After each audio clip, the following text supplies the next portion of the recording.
it is worth it. Whatever you pay in the movie, you will come out to say, whatever I paid was worth it. Is it really worth it? Like, was the wait worth it?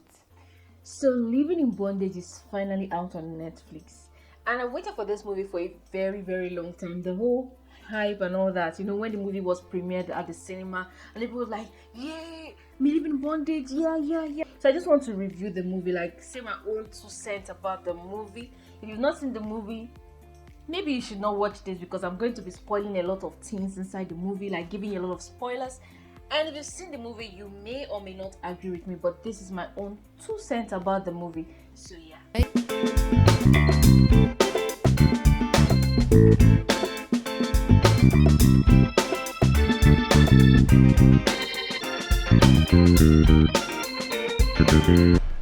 Before we dive into this movie, if you have not subscribed, I don't know what you're waiting for. Hit the subscribe button and hit the bell button for notifications whenever I upload a video. And if you're returning, thank you so much. I love you. So like I said, Living in Bondage, there was a lot of noise, a lot of hype. And even in the AMCVA award, it won a lot of awards. And I'm like, this movie that's winning this kind of awards, it had better be worth it. And eventually, I watched it.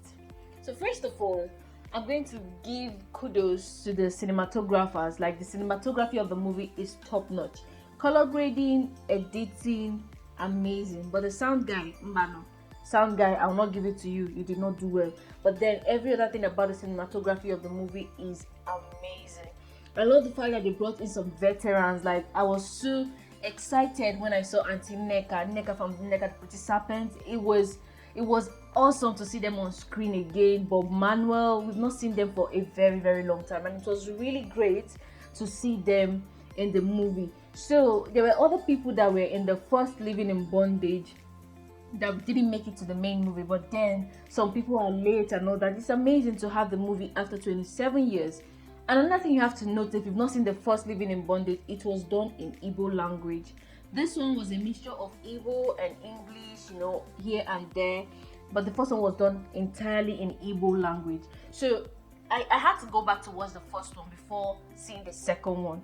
And there's a huge difference. Modernization have happened, cinematography of Nigeria and Nollywood has changed. And a lot of beautiful and amazing things. I cannot stop emphasizing on amazing. There were lots of amazing stuff in the movie. But then, in every good, there has to be some kind of bad, Now, if you know me, I'm one person that loves to see the bad in something before I see the good. I'm sorry, I've seen so many goods that then when I see the bad, I feel disappointed. So I choose to see the bad first before I see the good. So I want to tell you the good so that you feel good, because we are about to break down this movie in Jackie Chan style. Number one, I didn't like the fact that the comeback of the movie was done in English. There was barely Igbo language in the movie. If it's hardcore Igbo, you will understand the hardcore Igbo. Now, in comparison with the previous Living in Bondage, which was done completely in Igbo language with English subtitles, there is no way that if you don't speak the language, you will not understand what is being done in the movie. For instance, a Spanish movie, a Turkish movie, Portuguese movie, they still retain the language, and then if they're putting it on Netflix, they have to dub in English, so that if you want to listen to English audio, you can change it to English and it will still be speaking the native language, and still you can hear what they're saying in English. So I didn't see a need of having a 60-40 of English to Igbo language in the movie. Being something that is going to be put out there for a lot of people that are not even Nigerians to see, I think there's a need to preserve the language, hence the choice of the cast for the movie. So the originality of Living in Bondage, of the first Living in Bondage, wasn't felt in the movie. My opinion though. Secondly, this movie is actually a Ramsey Noah fantasy movie. What do I mean by that? Ramsey Noah is like he has been trying to, be a superhero in a movie. But then, this movie is Ramsey Noah Batman kind of movie. He had, in fact, I think he was the only one that had superpowers in the movie. There was no other person in the movie that had superpowers except Ramsey Noah. Ramsey Noah, you know who I'm talking about. Now, another thing that I didn't find appealing in the movie is, after the excitement of seeing all these veterans in the movie, these people just appeared 2 times or 3 times. If you know the roles of Kanayo, Bob Manuel in the former Living in Bondage, you know that they were more like a dreading character, like a character for you to even fear. You get, most of these people got the personality we know them by in these old movies, but then in this movie you cannot feel the character. If you've not seen the first one, you will feel that they're just an auxiliary character. You won't even understand their personality or the relationship between their character in the first one and in this one. Like, they're just like part of the number in this movie. You know those people that used to be part of a cult group that you barely even hear what they say, you barely even notice them? That's how these veterans were in this cult group. The main part of it is that Kanayo that we know as the leader of the cult group, that even if you see the poster you feel that, oh, Kanayo is going to be the no, Kanayo wasn't the leader of the cult group. Who was? Ramsey Noah. Ramsey Noah was not just the leader of the cult group, he was the richest. The personality they gave Ramsey Noah is as if he's the only one that the movie is about. His movie is a story, and like, it is a Ramsey Noah movie. So now let me talk about the lead actor, who is Swanky JK. How did you people find this guy, please? It's as if he was, how was that thing they call, an auxiliary actor. I didn't feel the presence, I didn't feel his poverty, I didn't feel his wealth, I didn't feel anything. Like, the transition from poverty to wealth was just a flat line. You will not feel that transition. There was no, he was poor and then he became rich. Like, you know that transition of, hey, this person has suffered so much, that's how God elevates this person. There was no transition. The same feeling you have when he appeared to be poor, it's still the same feeling you're going to have when he becomes rich. In fact, I don't understand this about Nigerian movie. They either repeat the name of the movie or they keep repeating a phrase. The phrase that they keep telling Swanky, that you two they do pass yourself. You two they do pass yourself. Huh? You two do pass yourself, Seth. It wasn't necessary. I didn't even see him as doing pass himself, not to talk of even doing anything at all. He was just an average guy. From my own perspective, he was just one average guy that just manages to pass by every day. There was no abject poverty about him. There was nothing abject about his own struggle. Like, the entire movie is on a cruise. You're not going to feel any fear. The only time I felt fear was when he was having a dream that his girlfriend was in the corpse. There was this scream the girl screamed that gave me the shock. Like, I was scared. I had the chills, like it was the first Living in Bondage, Another thing I found really hilarious was when, this guy that acted, I forgot his name, but this guy that starred as Banky W's brother in Wedding Party. So he was part of the cult group. He was actually Kanayo's son. So in the beginning, he sacrificed his daughter to become wealthy. Then eventually, daughter kept haunting him till he jumped from an upstairs and fell. So the funny thing was, when the newscaster was trying to broadcast, his death, Chief Omego's son died, they said he jumped from 12-story building. If you see the height, it doesn't even look like half-story building, talk of 12-story building. Now I'm like, okay, since you guys had some form of VFX in the movie, why is it not possible for you to put a green screen for him to fall into, and then you now make it look like it's a 12-story building actually? Because you could see a lot of obvious green screen errors, like when they rushed Swanky to the hospital and they were trying to showcase the news the news on the screen, the TV screen. Now that TV screen was actually a green screen, but then when that person, the mistake they made was allowing that guy to pass through the TV, and when the guy passed through, you could see the blur on his edges. In his edges, you see the blur, you see the obvious zigzag that was a green screen.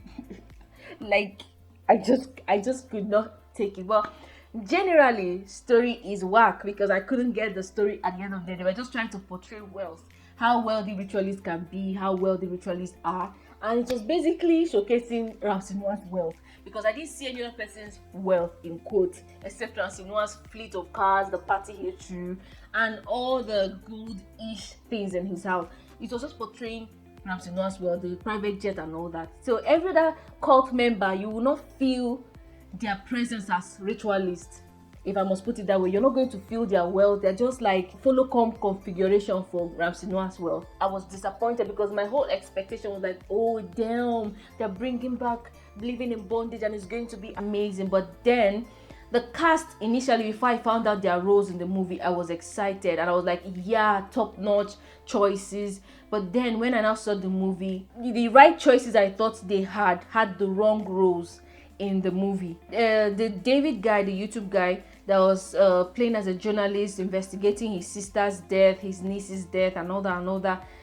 I feel if that guy was even taking Swanky's role, he would do better in that role. Swanky, on the other hand, wasn't doing justice to that role. If I must say, he wasn't. He was not. Then there were so many irrelevant roles. I didn't understand the role of Nancy Sime in the movie, but oh well, she was in the movie and she played some kind of seductive girl. I didn't see the need for her role in the movie. It could actually be scrapped and we will not miss it in the movie. Yeah. And there were some other roles, like I didn't understand the role of Ikechukwu in the movie because he did not play as a sacrificial person or be a sacrificing person. He was just part of the number. Majority of the people in the movie were just playing as part of the number. They barely even had anything to do in the movie. And honestly, I feel really bad that Kanayo and Bob Manuel just made that appearance and left. In the entire movie, 2 hours, and they just came out 4 times and talked twice. It didn't make sense. Honestly, it didn't make sense. So yeah, that's my thoughts on the movie. I didn't really feel the movie like the way I thought it was going to be felt. I didn't really satisfy that nostalgic feeling that I expected it to satisfy. I was more disappointed than impressed about the story. So if you ever want to make this kind of comeback, please make it bobosh. Don't make it like a movie that you planned in 6 months time, because I know how long it took them to advertise this movie, ask for casting and all that, then to come up with this. It wasn't an impressive move, honestly. But then it has come, a have day, and we have watched and we have comment. So in the next movie, if you guys want to make a comeback of Neka the Pretty Serpent or Karashika or the likes of these movies, please make it worth it. Let the thrills that we had as children, the thrills that we had while growing up, let the new ones still carry it. Don't just give us for viewers' pleasure. Sometimes it's not about the viewers' pleasure. People are more educated now to be for the viewers' pleasure. So yeah, that's all I have for you guys, and I hope you found this interesting. If you've not seen the movie, be sure to go on Netflix. It's on Netflix now, and you either be impressed or disappointed. Me, for one, I was disappointed, and I'm not spoiling it for you. You can go there, watch it, and be very, very impressed at what you see. But personally, I didn't like the story. The entire story, I didn't like it because there was no connection with the first Living in Bondage at all. There was no connecting story at all. It's as if we're watching a brand new movie entirely. So before I sign out, let me mention that it is like more like a wiki leak that they're trying to remake Glamour Girls. If you know Glamour Girls from back then, if you haven't seen it, go back and see it. So there is a rumor that they are trying to remake Glamour Girls. I hope it's better than this Living in Bondage we're seeing now. And also, Charles made a release that Richard Williams might pay a visit to some people again. So that is to say that there could be another make of Living in Bondage, more like another sequel for Breaking Free Living in Bondage. So I want to know what you think in the comment section below. So that's it. If this is your first time, don't forget to subscribe. I want to know what you think about the movie in the comment section. I don't know if you've seen the movie, but if you have, tell me what you think in the comment section. And also, share this video with your friends so that we can have this conversation in the comment section. Don't forget to subscribe if you haven't subscribed, and hit the bell button for notifications whenever I upload a video. So till I come your way again with another video. Bye.